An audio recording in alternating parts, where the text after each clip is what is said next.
वाढत असं जर केलं तर ते या शहराच्या बाहेर सुद्धा निघू शकणार नाही आणि त्यांना 29 महानगरपालिकेमध्ये जायचं. त्यांच्या अडचणी आपण समजून घेतल्या पाहिजेत ना.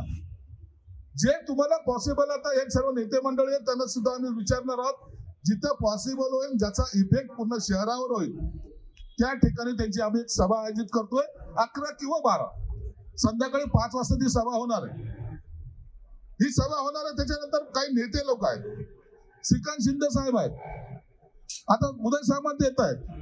उदय सामंत येतील, एका प्रभागात जातील, तिथून दुसऱ्या प्रभागात कसे जातील हे पाहिलं पाहिजे आपण. असं शहरातला चारही कोणे कसे आपल्याला कॅप्चर करता येईल त्याच्यासाठी आपला हा प्रयत्न आहे.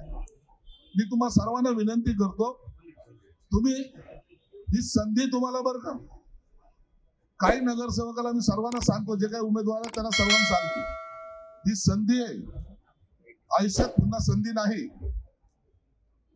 तुम्हाला ही संधी कॅश कशी करायची ते पहा. अरे जे काही पक्ष आहेत ना इतर, त्यांनी काय केलं त्याची चर्चा करू द्या. चर्चा सुरू करा, एमआयएमची चर्चा सुरू करा. काय बडबडतोय तो, कशा पद्धतीने बोलतोय, कसं जातीवादाचं विष तो पेरतोय, त्याला उत्तर आपल्याला कसं द्यायचंय याची तयारी आपली झाली पाहिजे. उबाटा मामूचं गट तुम्हाला माहिती आहे, उबाटा मामू आपले त्यांनी 12 मामू उभे केलेत, 12 मामू उभे केलेत. त्याची चर्चा होऊ द्या. हिंदुत्वाची चर्चा आपल्याला करावं लागेल. तुम्हाला एक माहिती सांगतो, तुम्ही सर्व जाणकार लोक आहात. या शहरामध्ये ज्या दंगली झाल्या, या शहरामध्ये जे शिवसेना प्रमुखांनी बीज पेरलं, या शहरामध्ये हिंदुत्वाचा जो झंझावात आला, त्याचा फक्त आणि ते लढायचं काम शिवसेनेने केलेलं आहे, कोणी केलेलं नाही. आपल्या शिवसैनिकावर केसेस आहे. मला दाखवा, असं मार्केटमध्ये दाखवा, सांगा दंगलीचे आमच्यावर हे 25 केसेस होते म्हणून. फक्त शिवसैनिकांनी आपल्या अंगावर केसेस घेतलेले आहेत. हे लोकांपर्यंत गेलं पाहिजे. हिंदुत्वाचा खरा आपण नारा जे देतोय ना, ते मनापासून आणि त्या ताकदीने देतोय. आणि हे जे हिंदुत्वाचे नारे देत होते, आता 12 मामू आता त्यांनी घेतले, त्याचा प्रचार झाला. शहराचे प्रश्न आहेतच आहेत. शहर आपल्याला विकासाकडे घेऊन जायचंय, कुठेही डेव्हलपमेंट मध्ये कॉम्प्रोमाइज नाही, हे ठासून सांगा.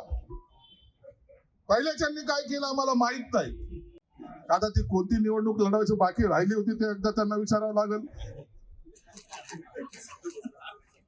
इतका तगडा अनुभव असलेला माणूस आपल्याकडे, बोलणारे सर आहेत, तन्वानी आहेत, सर्वजण आहेत ना, ही संजना आहे, या सगळे जण जयस्वाल आहेत. सगळ्याचं जर तुम्ही जर पाहिलं ना, हे सर्व जर सगळ्यांचे असं चेहरे जर पाहिले ना, एक वेगळी ताकद प्रत्येकाकडे आहे. प्रत्येक त्या ताकदीने ते लढलेला आहे. आमचा तात्याजी आमदार आमच्या बरोबर राहिलेला, माने साहेब राहिलेले आहेत. हे सर्व लोक आता या सर्वांचं आमच्या सर्वांचं एकमत झालेलं आहे की आम्हाला कार्यकर्त्याला निवडून आणायचं. त्याच्यासाठी आता तुम्ही आमच्याकडून काम करून घ्यायचं. आता आम्ही तुमचे कार्यकर्ते आहोत, आम्ही कार्यकर्त्याच्या भूमिकेमध्ये राहतो. आम्हाला आता कार्यकर्ते म्हणून राहायचंय. आता तुम्हाला जर त्याचा उपयोग करून घेता नाही आला तर तुमच्यासारखे दुर्दैवी तुम्हीच. म्हणून त्यासाठी तुम्हाला आमच्या बरोबर आम्हाला सांगून जे जे करता येईल ते आम्ही करू. एक या ठिकाणी पक्षातर्फे काही मटेरियल आले ते मटेरियल तुम्हाला देण्यात येईल, ते घेऊन जा. बाकीच्या सगळ्या गोष्टी मी तुम्हाला सांगणार नाही, परंतु तुम्हाला या आजच्या दिवसापासून प्रचाराचा एकही तास वाया जाता नाही कामा नये हे बघा. कधीही इतराला एकाला काय म्हणतात, चोर पंक्चर वगैरे काय म्हणलं भुंगे साहेब, त्या पंक्चरांना सांगतो तुम्ही पंक्चर लिकेज बिकेज नको राहू, नाही तर तुलाच एवढं बोक्सा पडल की तूच लीक होऊन जाशील त्या बोक्सातून. उगाच तरी असं काही करू नकोस. आपल्याला सगळ्याला एक साथ उभं राहायचंय. कधीही कुणाचा दुसऱ्याचा द्वेष करू नका. प्रभागामध्ये 4 जर निवडून आले ना तर त्या टायमाला आम्हाला सुद्धा आनंद वाटेल, अरे 4च्या 4 आले.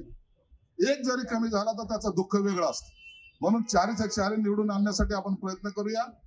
जाहिराती संदर्भामध्ये, न्यूजपेपरच्या जाहिराती संदर्भामध्ये, सभेच्या संदर्भामध्ये, कॉर्नर मीटिंगच्या संदर्भामध्ये, सोशल मीडियाच्या संदर्भामध्ये ही आमची टीम, या ठिकाणची सगळी टीम ते काम करणार आहे. त्याची तुम्ही चिंता करू नका. तुम्ही चिंता फक्त एक करा की आपली मतदानाची टक्केवारी वाढली पाहिजे. अनेक ठिकाणी ट्रायंग्युलर फाईट आहेत, अनेक ठिकाणी ट्रायंग्युलर फाईट चालू आहेत आणि मग आपलं त्या ट्रायंग्युलर फाईट मध्ये कुठेही आपलं मतदान कुठेही कमी होता कामा नये, त्याचा फायदा फक्त आपल्याला कसा होईल हे पाहिलं पाहिजे. म्हणून आजच्या दिवसासाठी तुम्हाला जास्त न बोलता एक विनंती करणार आहे. एकनाथ शिंदे साहेबांनी जे स्वप्न या संभाजीनगरसाठी पाहिलेलं आहे, एकनाथ शिंदे साहेब आमच्यापैकी अनेकाला फोन रोज करतात.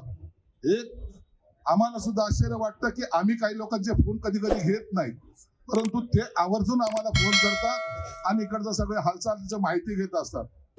लक्षात घ्या, एक नेता असा जो कधी फोन उचलत नव्हता, फोन काय आहे त्यांना माहितीच नव्हतं. एक नेता असा जो कधी कुणाला भेटतच नव्हता. एक नेता असा ज्यांनी कधी कुणाचं कामच केलं नाही. आणि हा एक नेता असा आहे की हा स्वतःहून फोन करतोय, तुमची काळजी घेतोय, तुम्हाला काय मदत करायची ती करतोय. माझा कार्यकर्ता कमी पडला नाही पाहिजे ही भूमिका घेऊन पुढे जातोय. त्या नेत्यासाठी, त्या नेत्याच्या जिद्दीचा सलाम करून आपल्याला ही महानगरपालिका जिंकायची म्हणजे जिंकायचीच आहे, याच्यामध्ये दुमत नाही. तर त्या शिवसेना प्रमुखांनी पाहिलेलं हे स्वप्न संभाजीनगरचं हे पूर्ण करण्यासाठी आपण सर्वजण तयार असलं पाहिजे. टीका जास्त प्रमाणात न करता विकासावर जास्त बोलत आणखीन बरं, परंतु टीका त्यांच्यावर जरूर करा ज्यांनी या ठिकाणी आता दुसरं विष पेरायला सुरुवात केली, त्यांच्यावर टीका जरूर झाली पाहिजे, हे माझं मत आहे. पुन्हा एकदा आपल्याला सर्वांना शुभेच्छा देत असताना एक विनंती पुन्हा करतो, कृपया आपल्यामधली एकजूट अशी मजबूत करा की लोकांनी सुद्धा म्हणलं पाहिजे शिवसैनिक तेच जे एकीने लढतात आणि एकीने जिंकतात. काही या ठिकाणी जे काय आलेले आहेत, काही ठिकाणी वार्डामध्ये हा इकडं काम करतोय, तो तिकडं काम करतोय, इकडं काम करतोय. तुमच्या वार्डामध्ये अशा काही जर घटना असतील त्यांची सगळ्यांची यादी द्या.